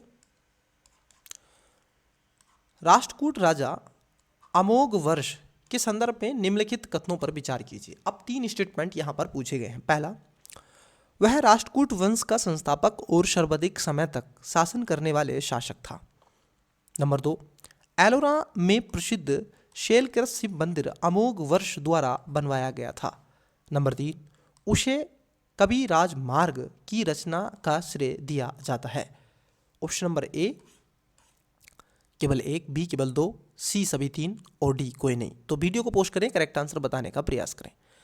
आई होप कि आपने इसका करेक्ट आंसर दिया होगा। चलिए एक एक करके बात करते हैं। देखिए, पहला स्टेटमेंट है कि जो राष्ट्रकूट राजा अमोघ वर्ष के संदर्भ में यहाँ पर पूछा गया है, और पहला स्टेटमेंट गलत है क्योंकि इन्होंने कहा है कि वह राष्ट्रकूट वंश का संस्थापक और सर्वाधिक समय तक शासन करने वाला शासक था। ऐसा कदापि नहीं है। मैं आपको बता दूं कि राष्ट्रकूट साम्राज्य की स्थापना दंती दुर्ग ने की थी। ठीक है, तो ये भी थोड़ा सा ध्यान में रखना। तो पहले ही गलत हो जाता है। इस सब के अलावा अमोघ वर्ष राष्ट्रकूट वंश का सर्वाधिक लंबे समय तक शासन करने वाला एक शासक था। उसने लगभग, ये आगे थोड़ा सा ठीक है, लेकिन जो ये कह रहे हैं ना संस्थापक है, तो दंती दुर्ग हुआ करता था। कौन थे? दंती दुर्ग थे। ठीक है, इसके संस्थापक, ना कि ये था। तो पहला गलत है। अब दूसरे स्टेटमेंट की बात कर लें। दूसरा स्टेटमेंट है कि एलोरा में प्रसिद्ध शैलकृत शिव मंदिर अमोघ वर्ष द्वारा बनवाया था। ये कदापि सही नहीं है क्योंकि एक कृष्ण प्रथम द्वारा ये बनवाया गया था। किसके द्वारा?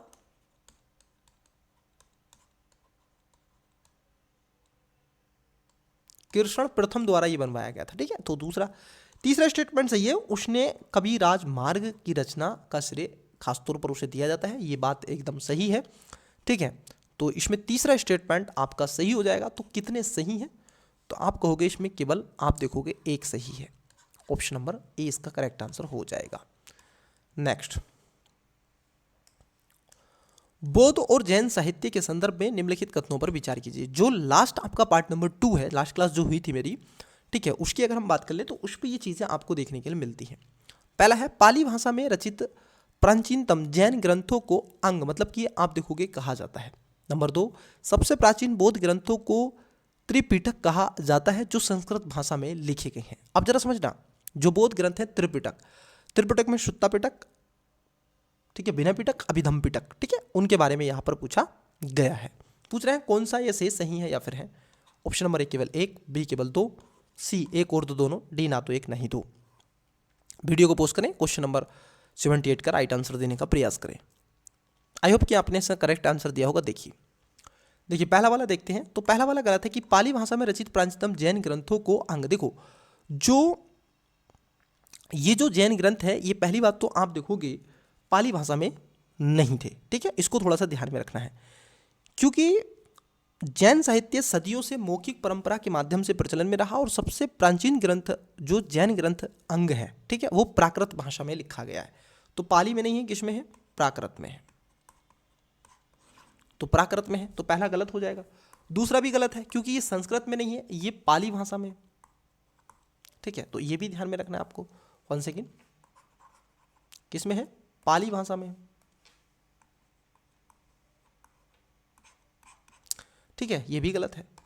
तो कौन सा सही है? तो आप कहोगे सर इसमें से कोई भी सही नहीं है, मतलब कि इसका जो करेक्ट आंसर हो जाएगा ऑप्शन नंबर डी इसका राइट आंसर हो जाएगा। दोनों ही इसमें गलत है। 79 आई देखते हैं 79 का क्वेश्चन क्या आपसे पूछा जा रहा है।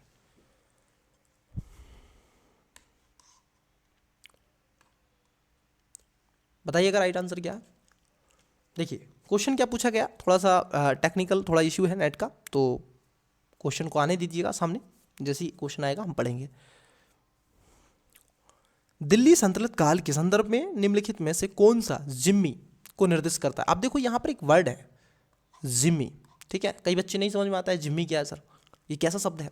ऑप्शन नंबर ए धार्मिक विद्वान, बी धार्मिक आदेश, सी मध्य एशिया से खरीदे गए दास और डी संरक्षित लोग। वीडियो को पोस्ट करें, करेक्ट आंसर आप। बहुत ही बढ़िया क्वेश्चन है जिम्मी।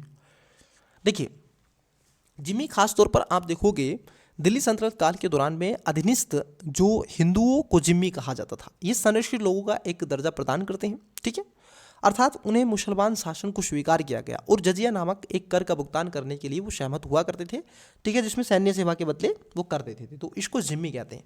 तो ये क्या है, एक संरक्षित लोगों का समूह है, ठीक है। तो इसका राइट आंसर हो जाएगा ऑप्शन नंबर डी, ठीक है। और ये क्या करते थे, टैक्स वगैरह दिया करते थे। अगला क्वेश्चन देखते हैं। देखिए क्वेश्चन क्या है, पढ़िएगा। क्वेश्चन आपको पूर्ण रूप से विजिबल हो रहा है और इसके स्टेटमेंट भी।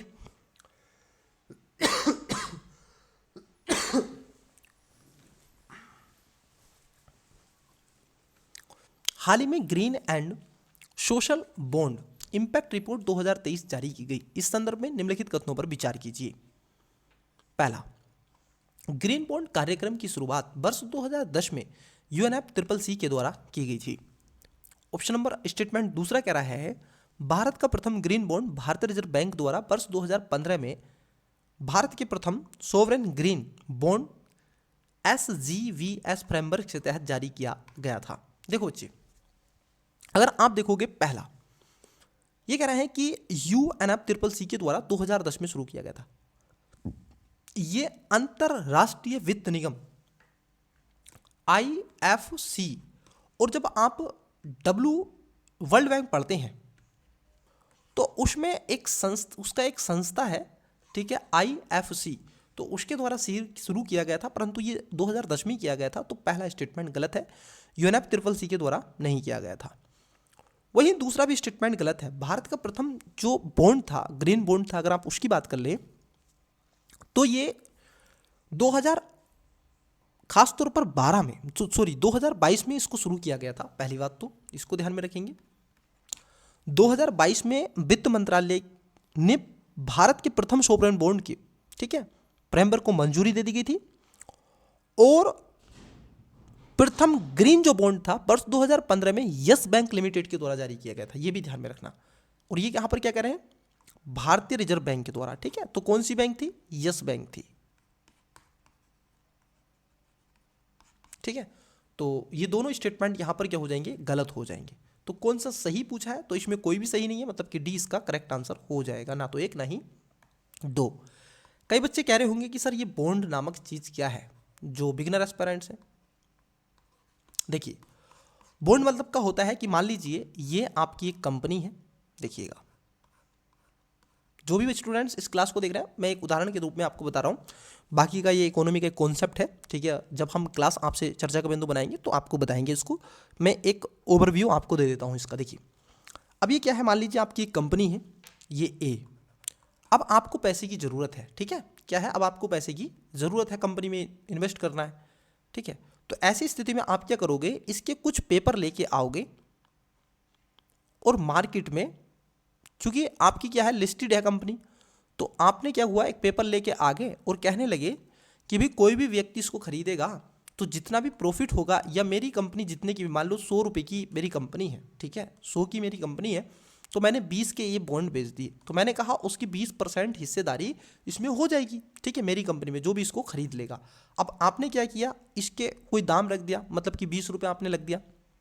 तो ऐसी स्थिति में अब वो क्या करेंगे, आप 20 रुपये आपको मिल जाएगा और ये शेयर उसको चला जाएगा। मान लीजिए आपका नाम क्या है, टी है, और उसका नाम मान लीजिए पी है, ठीक है। तो अब क्या हो गया कि यहाँ से आपके पास में, टी के पास में पैसे आ गए और पी के पास में ये बॉन्ड आ गया। तो पी क्या बन गया, अब इसमें हिस्सेदार हो गया कंपनी में। अब टी के पास में क्या हो गया, पैसा आ गया, वो इन्वेस्टमेंट कर देगा।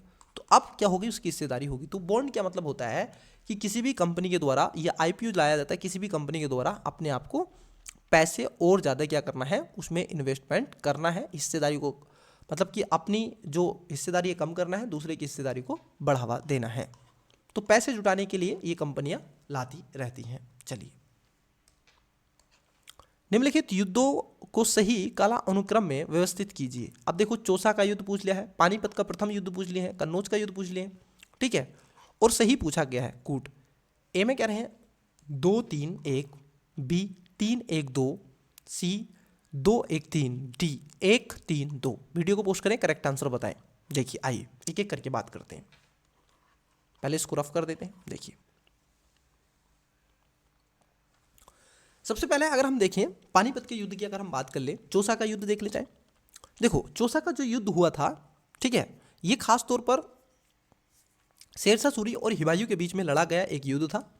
और ये जो युद्ध हुआ था, चौसा का जो युद्ध था, ये 26 जून 1529 को हुआ था, 1539 को, सॉरी, ठीक है, चौसा का युद्ध सूरवंश के शासक शेरशाह सूरी और मुगल सम्राट हुमायूं के बीच में ये हुआ था, ठीक है। तो ये समझ में आ गया। वहीं पानीपत के प्रथम युद्ध की बात कर लें तो पानीपत का प्रथम जो युद्ध लड़ा गया था वो बाबर और लोदी के बीच में लड़ा गया था। आपको बता दें कि ये 1526 में हुआ था, 1526 में किया गया था। कन्नौज का जो युद्ध था ये 1540 शेरशाह सूरी और हुमायूं के बीच में लड़ा गया था, ठीक है, ये था 1540 में। तो सबसे पहले आता है आपका पानीपत का युद्ध, फिर उसके बाद चौसा, फिर उसके बाद में कन्नौज। तो पहले आएगा 2, फिर 1 और फिर 3। आइए 2, 1, 3, ठीक है, सी इसका राइट आंसर हो जाएगा। चलिए अगला क्वेश्चन देखते हैं। देखिए क्वेश्चन क्या है, 82 नंबर। निम्नलिखित में से किन कारणों से 6ठी शताब्दी ईसा पूर्व को प्रारंभिक भारतीय इतिहास में क्रांतिकारी परिवर्तन माना जाता है? मतलब कि 6ठी शताब्दी में।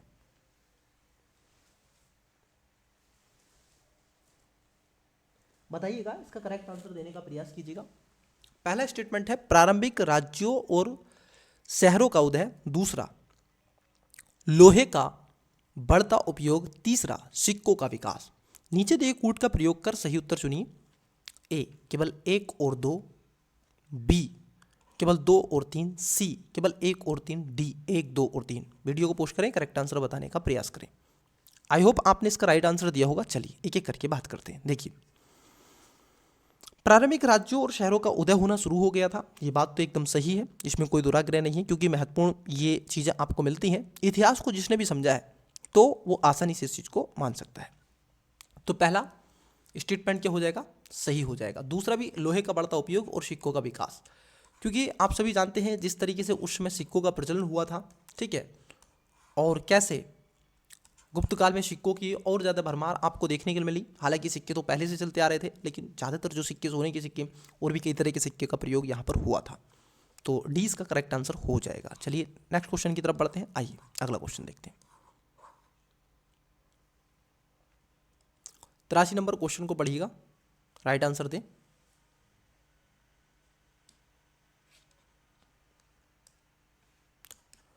मुगल साम्राज्य में जमींदारों के संदर्भ में निम्नलिखित कथनों पर विचार करें। देखिए 2 स्टेटमेंट है। पहला ये कह रहे हैं कि जमींदार मुगल शासकों द्वारा मान्यता प्राप्त भूमि के वंशानुगत मालिक थे, पहले में कह रहे हैं। दूसरे में कह रहे हैं स्थानीय स्तर पर न्यायिक और पुलिस कार्रवाई जमींदारों द्वारा किए जाते थे। ये बात सही है, इन्होंने ही खून चूसा था वास्तविक रूप से सामान्य जनता का। ये दोनों बातें यहाँ पर सही हो जाएंगी। तो पहला दूसरा, ठीक है, ये इसका right answer option number C हो जाएगा। ये बड़े इजी से क्वेश्चन मुझे लगते हैं। मैं ऐसे क्वेश्चनों को पर्सनली मैं आपको बता रहा हूँ, ये वो क्वेश्चन है अगर आप इतिहास को बड़े अच्छे से समझ गए, ठीक है, तो आप इनके कार्य को इनके पद से समझ जाएंगे, ठीक है। और इतिहास को देखो रटना नहीं है। अगर आप इतिहास को रटने की कोशिश करोगे तो मारे जाओगे इन द सेंस कि आपको इतिहास समझ में नहीं आएगा और आप कुछ नहीं कर सकते, फिर क्वेश्चन आपके गलत हो जाएंगे, ठीक है। तो एक्यूरेसी के साथ में चीज़ें तब होंगी जब आपने इतिहास को सही से समझा होगा। कि अगर आप समझते हैं कि जमींदार क्या होता है, इस शब्द को समझते हैं, तो जब मैं आपको मेडिवल हिस्ट्री पढ़ाऊंगा तब भी आपको बताऊंगा, और ठीक है मॉडर्न हिस्ट्री में भी इसकी चर्चा हम करेंगे, ठीक है। तो उस बात का ध्यान में रखेंगे। जो न्यायिक और पुलिस कार्रवाई है जमींदारों के अधीन की जाती थी, ये भी बात आपकी ठीक है। तो यहाँ पर दोनों बातें क्या हो जाएंगी, आपकी राइट हो जाएंगी। तो सी इसका करेक्ट आंसर हो जाएगा। चलिए अगला क्वेश्चन। मैंने कई बार जब भी मैं हिस्ट्री का कोई टेस्ट आपसे डिस्कस करता हूँ या फिर मैं आपको प्रोवाइड कराता हूँ, तो मैं हमेशा कहता हूँ कि एक बार विजयनगर साम्राज्य को अपने स्तर पर बहुत अच्छे से पढ़ लीजिएगा। विजयनगर साम्राज्य, क्योंकि बच्चे यहां से क्वेश्चन आता ही आता है। मैं आपको 90% बता रहा हूं, यहां से क्वेश्चन आएगा ही आएगा। चाहे तो आप यूपीएससी के जब हम आपसे पीवाईक्यू सोल्व करवाएंगे, ठीक है, पूरा पेपर लगवाएंगे पेपर वाइज, ठीक है, हम आपसे यूपीएससी के क्वेश्चन पेपर डिस्कस करेंगे, तो वहां पर चीज़ें मैं आपकी बिल्कुल एकदम क्लियर कर दूंगा, ठीक है। तो उसको ध्यान में रखेंगे। श्री कृष्णदेव राय के संदर्भ में निम्नलिखित कथनों पर विचार कीजिए। पहला स्टेटमेंट है, उन्होंने अपनी माँ नागला देवी की स्मृति में नागलापुरम नामक नए शहर की स्थापना की थी। दूसरा, वह 1565 में दक्कन सल्तनत की संयुक्त सेना द्वारा तालीकोट्टा के युद्ध में पराजित हुए थे। पूछ रहा है आपसे उपयुक्त में से कौन सा ये से सही है या फिर है ऑप्शन नंबर ए केवल एक, बी केवल दो, सी एक और दो दोनों, डी ना तो एक नहीं दो। तो वीडियो को पोस्ट करें, करेक्ट आंसर बताने का प्रयास करें। आई होप कि आपने इसका करेक्ट आंसर दिया होगा। चलिए, कृष्णदेव राय के बारे में आपसे पूछा जा रहा है। कृष्णदेव राय आप देखोगे विजयनगर साम्राज्य के एक सम्राट थे। उन्होंने 1509 से 1529 तक शासन किया। तुलुप राजवंश के तीसरे शासक थे और उन्होंने भारतीय इतिहास का सबसे महान शासकों में से एक माना जाता है। कृष्णदेव राय की अगर विजय की बात कर ली जाए तो 1510 में उन्होंने शिव समुद्रम और 1512 में रायचूर पर विजय प्राप्त की थी। पहला जो स्टेटमेंट है, ये पहला स्टेटमेंट एकदम सही हो जाएगा। वहीं अगर दूसरे स्टेटमेंट की बात कर ले, क्योंकि आलिया राम और राय के शासनकाल के दौरान अहमदनगर, बीजापुर, गोलकुंडा और बींदर की संयुक्त सेनाओं के विजयनगर पर आक्रमण किया था। और ये आपको बता दें कि तालीकोट्टा का जो युद्ध हुआ था वो 1565 में हुआ था। ये भी ध्यान में आपको रखना है। वो पराजित नहीं हुए थे। तो ये कह रहा है पराजित हुए थे, नहीं ऐसा नहीं है, वो पराजित नहीं हुए थे। ठीक है, उत्तराधिकार कमजोर थे, लेकिन ये आपका गलत हो जाएगा। पहला इसमें सही हो जाएगा। तो करेक्ट आंसर कौन सा है? तो ए इसका हो जाएगा। चलिए,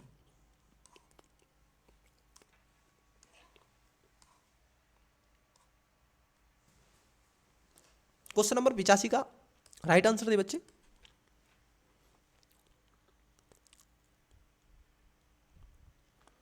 हाल ही में प्रधानमंत्री ने रणनीतिक रूप से महत्वपूर्ण सेला सुरंग का उद्घाटन किया। सेला सुरंग जोड़ती है। बहुत इजी क्वेश्चन है, करंट अफेयर में आने वाला क्वेश्चन है। कई बच्चों ने इसका राइट आंसर दिया भी है और ये क्वेश्चन मुझे लगता है कि मैं 2 से 3 बार आपसे चर्चा कर चुका हूँ। ठीक है, जी हाँ, मैं सही बोल रहा हूँ। 2 से 3 बार मैं आपसे इस पर चर्चा कर चुका हूँ। जवाहर सुरंग के साथ साथ जब भी आती है तो मैं इसका भी नाम आपसे जोड़ ही देता हूँ। ऑप्शन नंबर ए जम्मू और श्रीनगर को, बी मनाली और लाहौल स्पीति घाटी को, सी तवांग और तेजपुर को, और डी गंगटोक और चुंगचांग को। बताइएगा राइट आंसर। बहुत ही बढ़िया क्वेश्चन है ये। ठीक है, और ये बहुत बड़ी सुरंग है, ये ध्यान में रखना है आपको। 13,000 फीट से अधिक ऊंचाई पर है और लगभग ये सुरंग आप देखोगे 1.5 किलोमीटर लंबी है। ठीक है, और विश्व की सबसे लंबी द्वितीय लेन सुरंग की मान्यता प्राप्त है, ये भी ध्यान में रखना है। और ये सबसे ऊंचाई पर है वर्ष भर में। ठीक है, कनेक्टिविटी को ये जोड़ के रखिए, आप किसी भी समय जा सकते हैं। ठीक है, मैंने इतने हिंट्स दे दिए आपको। तो इसका राइट आंसर क्या करना है आपको? 85 का करेक्ट आंसर 85 का कमेंट्स कर देना है। तो इसका राइट आंसर क्या करेंगे? कमेंट्स करेंगे। चलिए अगला क्वेश्चन देखते हैं। आइए,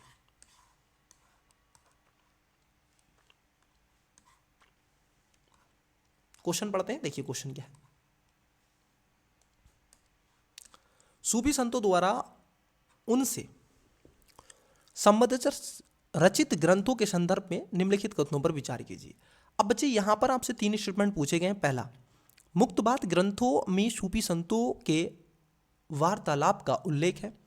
2, मुल्फुजात सूफी संतों द्वारा अपने अनुयायियों को संबोधित कर लिया गए पत्र हैं। 3, तंज किराया सूफी संतों की जीवनियों का स्मरण है। उपयुक्त कथनों में से कितने सही हैं? ऑप्शन नंबर ए केवल एक, बी केवल 2, सी सभी तीनों और डी कोई नहीं। तो वीडियो को पोस्ट करें, करेक्ट आंसर बताने का प्रयास करें। आइए एक एक करके बात करते हैं। देखिए पहला स्टेटमेंट है, ये कह रहे हैं मुक्तबात ग्रंथों में सूफी संतों के वार्तालाप का उल्लेख मिलता है। तो ये आपका गलत हो जाएगा। ये एक तरीके से पत्रों का अलंकन यहाँ पर किया गया है। ठीक है, यहाँ पर अनुयायियों के एक तरीके से आध्यात्मिक और उनकी आकांक्षाओं की मुश्किलों की टिप्पणी करते हैं, ना कि वार्तालाप यहाँ पर है। ठीक है, तो पहला गलत है। दूसरा भी आप देखोगे ये गलत है, क्योंकि जो मुल्फुजात शब्द है ये सूफी संतों की वार्तालाप के रूप में, ठीक है, और ये कह रहे हैं अनुयायियों को संबोधित नहीं, अनुयायियों को जो संबोधित करता है उसको मुक्तबात कहते हैं, और जो आपकी मूल फजात है उसमें वार्तालाप होती है। वहीं अगर तीसरे स्टेटमेंट की बात कर ली जाए तो तीसरा स्टेटमेंट एकदम सही है, क्योंकि जो आपकी तंज किरा है वो सूफी संतों की जीवनियों का स्मरण है। ठीक है, तो ये बात आपकी ये चौथी शताब्दी तीसरी शताब्दी के समय का रहा है, तो तीसरा इसमें सही हो जाएगा। मतलब कि कितने सही हैं, तो केवल एक सही है, ठीक है। ऑप्शन नंबर ए इसका करेक्ट आंसर हो जाएगा, एक ही स्टेटमेंट इसमें सही था। चलिए देखिए क्वेश्चन क्या है, लोक रंगमंच के संदर्भ में निम्नलिखित युग्मों पर विचार कीजिए। कुछ ऐसे आपसे रंगमंच पूछ लिए गए हैं और लोक रंगमंच है और राज्य हैं, ठीक है। आइए एक एक करके बात करेंगे। पहला है आंक्यनाट मेघालय, दूसरा रामायण जो आपकी रामायण है उत्तराखंड, तीसरे में कह रहे हैं भूत आराधना केरल। उपयुक्त युग्मों में से कितने सही सुमेलित हैं, केवल एक, बी केवल दो, सी सभी तीनों और डी कोई नहीं। तो वीडियो को पोस्ट करें, करेक्ट आंसर दें।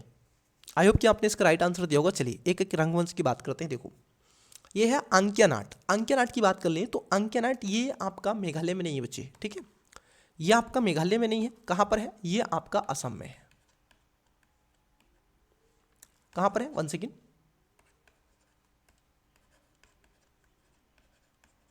तो ये आपका असम में है, तो पहला गलत है। जो आपका रामायण की बात कर लें, ये रामायण उत्तराखंड के एक लोक नृत्य के रूप में आता है, तो ये 2009 में यूनेस्को की सूची में भी शामिल कर लिया गया है, ये भी आपको ध्यान में रखना है, ठीक है। तो दूसरा तो स्टेटमेंट सही है। जो भूत आराधना, ठीक है, केरल की बात यहाँ पर की जा रही है, ये आपका गलत है, क्योंकि ये केरल में ना होकर के बच्चे ये कहाँ पर है, कर्नाटक में है, ठीक है। तो यहाँ पर तीसरा भी गलत है। तो कितने सही हैं, तो आपको होगी केवल आपका दूसरा स्टेटमेंट सही है, तो इसका ए राइट आंसर हो जाएगा। चलिए अगला क्वेश्चन देखते हैं। देखिए बड़ा अच्छा क्वेश्चन है। तो ये कह रहे हैं कि महाजनपद काल के संदर्भ में मुर्गुक कक्ष और ताम्र लिप्ति थे।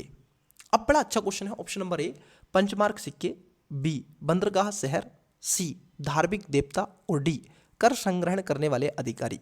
तो वीडियो को पोस्ट करें, करेक्ट आंसर बताएं। इसका भी राइट आंसर आप देंगे। इस क्लास में कई ऐसे राइट आंसर मैं आपसे पूछ रहा हूँ, ये इजी आंसर है, इसमें कुछ नहीं है, क्योंकि ये कई जैसे महाजनपद काल में कुछ जैसे ताम्रलिप्ति है, तो किससे संबंधित हो सकती है, इजी है, ठीक है।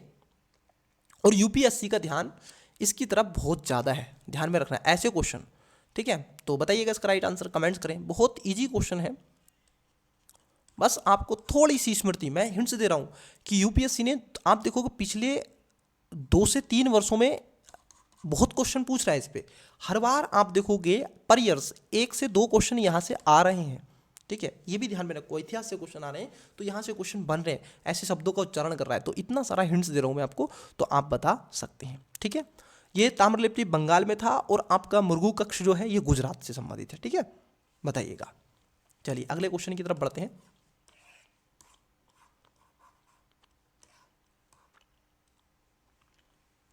बताइएगा correct answer, question number, video को पोस्ट कर लीजिएगा, राइट आंसर देने का प्रयास करें। देखिए क्वेश्चन क्या है, प्रारंभिक मध्यकालीन भारत के संदर्भ में कन्नौज पर आधिपत्य के लिए त्रिपक्षीय संघर्ष में निम्नलिखित में से कौन से 3 राजवंश शामिल थे। अब कौन से 3 राजवंश शामिल थे ये आपको बताना है, ठीक है। कहां पर, कन्नौज पर।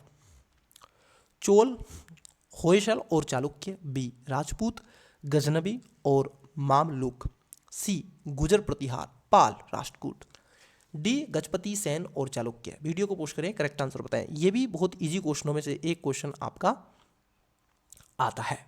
चलिए, और ये क्वेश्चन क्यों इजी हो जाता है आपके लिए, और भी इजी इसलिए हो जाता है क्योंकि मैं इस पर आपसे बात कर चुका हूँ। जब आपकी कैपिटल पूछा गया था, मैच द फॉलोइंग वाला क्वेश्चन था, वहाँ से ये क्वेश्चन था। वहीं पर मैंने आपको बताया था कि जो कन्नौज थी ये गुजर प्रतिहारों की कैपिटल हुआ करती थी, और गुजर प्रतिहार केवल इसी में देके रखा है, ना ए है, ना बी है और ना डी है। करेक्ट आंसर ऑप्शन नंबर आप देखोगे सी हो जाएगा, गुजर प्रतिहार पाल और राष्ट्रकूट वंश के साम्राज्य के रूप में, क्योंकि कन्नौज बड़ा समृद्ध क्षेत्र था और इसी पर सब अपनी आधिपत्य करना चाहते थे। और ये वो रीजन था बच्चे जहाँ पर आपको लोहा के साक्ष्य देखने के लिए मिल रहे थे, ठीक है। बाकी की डेप्थ में चीज़ें जब करेंगे जब आपसे इतिहास से चर्चा होगी। देखिए अगले क्वेश्चन की तरफ बढ़ते हैं। आइए, ये कुछ शब्द हैं जो आपसे पूछे जा रहे हैं। देखिए, निम्नलिखित में से कौन सा एक चोल साम्राज्य में प्रशासनिक क्षेत्रों के आकार की दृष्टि से अवरोही क्रम का सही वर्णन है। ये अवरोही मतलब होता है उल्टा, घटता हुआ क्रम, ठीक है। अवरोही अवरोध कर रहा है, तो सबसे बड़ा, फिर सब उससे कम, फिर उससे कम, फिर उससे कम, ये आपको बताना है।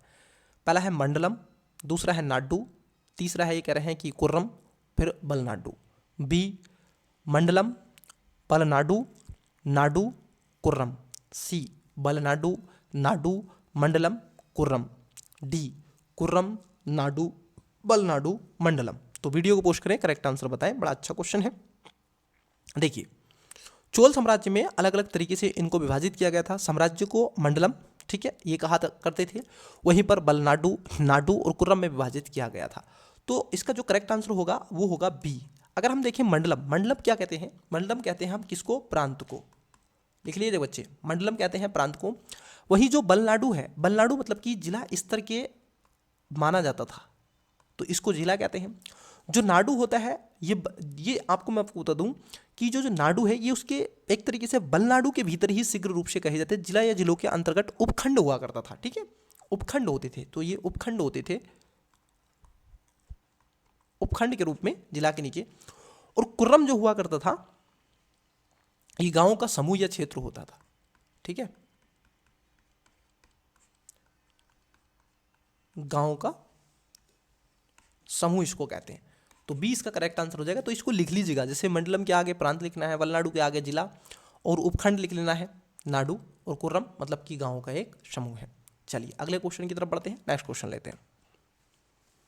देखिए, यहां पर एक मराठा साम्राज्य के बारे में आपसे चर्चा पूछी जा रही है, ठीक है, और उसके बारे में चर्चा परिचर्चा है, फिर उसके बारे में पूछा गया किसके बारे में, ठीक है। देखिए, ऐसे क्वेश्चन यूपीएससी भी प्रिपेयर कर रहा है, तो आपको भी अपनी माइंडसेट इस दिशा में करना चाहिए। क्वेश्चन है, वह महान मराठा सेनापति थे, उन्हें विंध्य से आगे मराठा साम्राज्य का विस्तार करने का श्रेय दिया जाता है तथा मालवा, बुंदेलखंड, गुजरात और पुर्तगालियों के विरुद्ध अपने सैन्य अभियानों के लिए जाना जाता है। उपयुक्त परिच्छेद में निम्नलिखित में से किसका वर्णन किया गया है? पहला ऑप्शन है बालाजी बाजीराव, वी बाजीराव प्रथम, सी बालाजी विश्वनाथ, और डी बाजीराव द्वितीय। ऐसा क्वेश्चन ही आपसे पूछा गया था यूपीपीसीएस में, और उसमें बिल्कुल एकदम से सीक्वेंस में आपको लगाना था। तो ये किसके बारे में चर्चा की जा रही है बच्चे? आप देखोगे ये चर्चा की जा रही है, ऑप्शन नंबर आपका बी राइट आंसर हो जाएगा। बाजीराव प्रथम के बारे में चर्चा की जा रही है, क्योंकि 1720 में उन्होंने साहू के पेशवा नियुक्त किया गया था। और बाजीराव प्रथम आप देखोगे बाजीराव वल्लभ के नाम से भी उनको जाना जाता है। ये पेशवा बालाजी विश्वनाथ के पुत्र थे। महान मराठा सेनापति होने के साथ साथ विंध्य से आगे मराठा साम्राज्य का विस्तार करने का श्रेय इन्हीं को दिया जाता है। ये मालवा, बुंदेल, गुजरात, पुर्तगाली, अपने आप देखोगे कई ऐसे सैन्य अभियानों के लिए इनका नाम लिया जाता है। तो बाजीराव प्रथम, ठीक है, मस्तानी फिल्म भी आप देख लीजिएगा, वो इन्हीं के ऊपर बनाई गई है। अगला क्वेश्चन लेते हैं, क्वेश्चन नंबर है आपका 92, 92 नंबर। मध्यकालीन भारतीय इतिहास के संदर्भ में दीपांकर और संतरिक्ष प्रसिद्ध है। देखो, ये दीपांकर गुप्ता और लिख देते ना, तो सोशोलॉजी के एक इंडियन आप देखोगे राइटर हैं, बड़े अच्छे, मैंने उनकी किताबें पढ़ी हैं, उनकी हिस्ट्री पढ़ी है, मतलब कि जो उन्होंने लिखा है अपनी डिक्शनरी में, दीपांकर गुप्ता, ठीक है, इनका फुल नाम है। तो हालांकि ये शब्द कहीं और है, मध्यकालीन भारत के इतिहास के बारे में पूछ रहे हैं। दीपांकर और संत रक्षित प्रसिद्ध हैं, ठीक है। ऑप्शन नंबर ए जैन मुनि, बी बौद्ध विद्वान, सी नाटकार, और डी मंदिर के वास्तुकार। तो ऐसे क्वेश्चन भी आपसे पूछे जाते हैं, बड़ा अच्छा क्वेश्चन है ये बच्चे, बताइएगा। देखिए, दीपांकर और आपके संत रक्षित ये प्रसिद्ध रूप से जाने जाते हैं बौद्ध विद्वानों के लिए, मतलब कि बी इसका करेक्ट आंसर हो जाएगा, ठीक है। क्योंकि आपको बता दें कि पाल शासक बौद्ध धर्म के महान संरक्षकों में से एक थे और तिब्बतों के साथ में घनिष्ठ संस्कृति संबंध भी रखते थे। तो जो आपके संत रक्षित और दीपांकर, जिसे अतीश कहा जाता था, जैसे प्रमुख विद्वानों को तिब्बत में आमंत्रित किया गया था, उन्होंने वहाँ बौद्ध धर्म का एक नया रूप भी प्रचार प्रसार के रूप में किया था। तो ये थोड़ा सा ध्यान में रखना है। जो अतीश दीपांकर थे, ये बिहार के विक्रमशिला मठ के अपने कार्य के लिए जाने जाते थे। वहीं जो संत रक्षी थे, मध्यकालीन दार्शनिक थे, उन्होंने एक तरह से ज्ञान गर्भ, ठीक है, अधीन नालंदा, जो आप देखोगे मठ के विधोपार्जन के लिए भी तिब्बत में प्रथम बौद्ध मठ के भी एक तरीके से साम्य के संस्थापक बने थे। तो ये दोनों बौद्ध धर्म के लिए जाने जाते हैं। चलिए अगले क्वेश्चन की तरफ बढ़ते हैं, नेक्स्ट क्वेश्चन लेते हैं। देखिए बच्चे, क्वेश्चन क्या है, अशोक से रिलेटेड क्वेश्चन पूछा जा रहा है। अशोक की धम्म नीति के संदर्भ में निम्नलिखित कथनों पर विचार कीजिए। वो स्टूडेंट्स ऐसे क्वेश्चन बहुत अच्छे से कर सकता है और अपने मार्क्स बटोर सकता है जिसने अशोक की धम्म नीति को थोड़ा बहुत भी समझा होगा। जियो और जीनो दो की नीति थी अशोक की, जो धम्म की नीति थी। ठीक है, देखिए इसे संप्रदायवादी माना जा सकता है, बिल्कुल संप्रदायवादी इसको माना जा सकता है, इसमें कोई दिक्कत या फिर दोहराए गृह है क्या? है क्या बताइएगा बच्चे? ये गलत हो जाएगा। ये आप देखोगे संप्रदायवादी नहीं था, एक संप्रदाय को फॉलो नहीं करते थे, बल्कि ये बौद्ध धर्म को मानते थे परंतु अन्य धर्मों का भी संपूर्ण आप देखोगे संपोषण करते थे, तो सहिष्णुतावादी इनको माना जाएगा। ठीक है,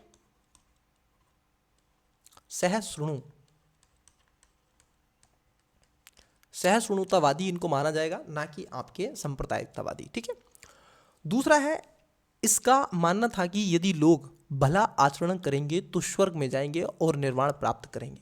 देखिए ऐसा कुछ नहीं था, इनका कोई ऐसा ये नहीं था। ठीक है, तो सही नहीं पूछा आपका, तो आप कहोगे सर इसमें दोनों ही सही नहीं है, मतलब कि सी इसका करेक्ट आंसर हो जाएगा।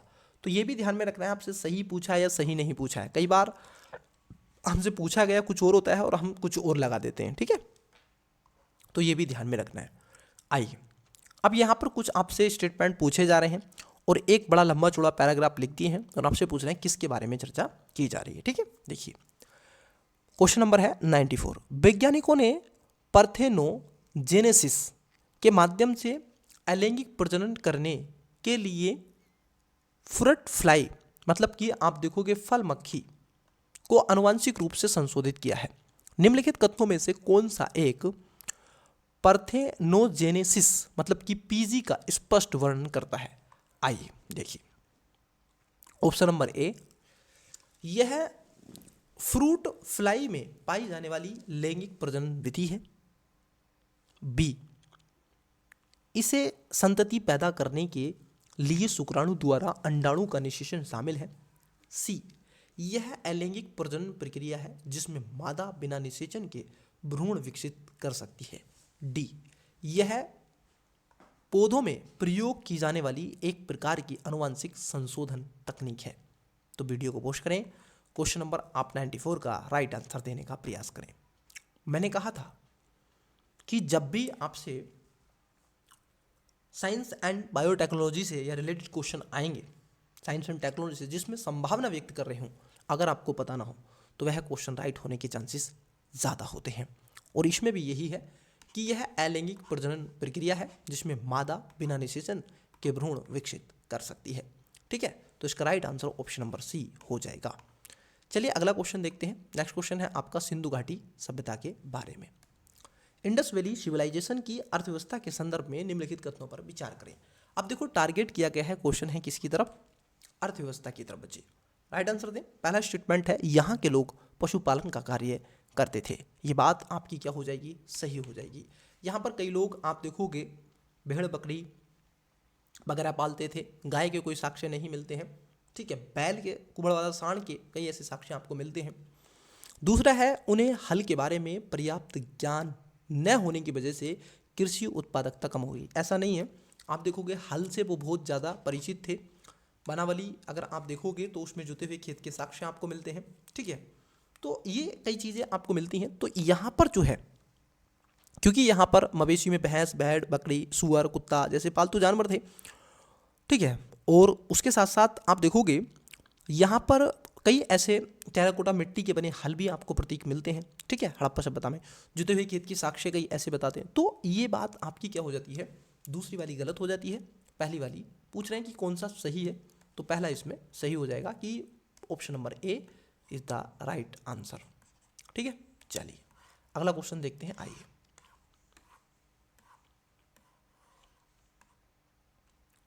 देखिए क्वेश्चन क्या है। क्वेश्चन समझिएगा, मैं इसको रीड कर देता हूं क्वेश्चन को। आइए देखते हैं।